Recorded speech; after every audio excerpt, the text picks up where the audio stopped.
to draw the Lewis or structural diagram, first we'll count the total number of valence electrons. So in carbon there are 4, and with 2 oxygens, each oxygen has 6, so there'll be 12. So 12 plus 4, 16 electrons to distribute in total. So we may know that carbon goes in the middle with oxygen on the other side, but if we didn't know that, how did we get that? So we know the rule carbon always goes in the middle. The other way we could determine that is to compare the valence structure. So you'll see what I mean.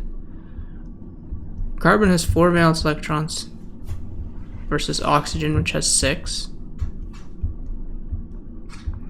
And the atom that goes in the center has the most bonding opportunities, basically empty spaces. So carbon has 4 empty spaces. Whereas oxygen has 2. Whereas oxygen has 2. Therefore, the atom with the most bonding opportunities or empty spaces is our central atom. So that's what told us to put carbon in the middle. Oh, that makes sense. The carbon's always in the middle because it has the most. So we have 16 electrons to use, but first we'll just put some of the electrons in as bonds for now. Mm-hmm. So this shows a single bond. It takes 2 electrons to form a bond. So we have used 4 so far, meaning we have 12 electrons left over. This is like a running total. So we shouldn't just be filling the octets, we should be using our remaining electrons, which is 12, to try and fill as many octets as possible. So using the 12 we have, we'll count them out.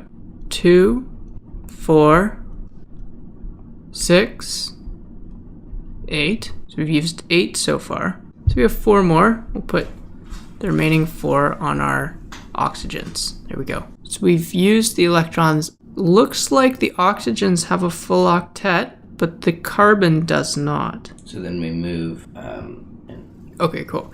So the last step is to move lone pair electrons to give every atom 8 electrons. So we'll show these moving in, and we'll show these 2 moving in. So I'll copy paste this. And we've moved these electrons, so they're not here anymore, to the central atom. Now let's count the electrons. We have to make sure each atom has access to or sees 8 electrons. How many electrons does the oxygen see? It sees all of these. Mm-hmm. That's 8, so that's good. The carbon sees all of these, so that's 8, that's good.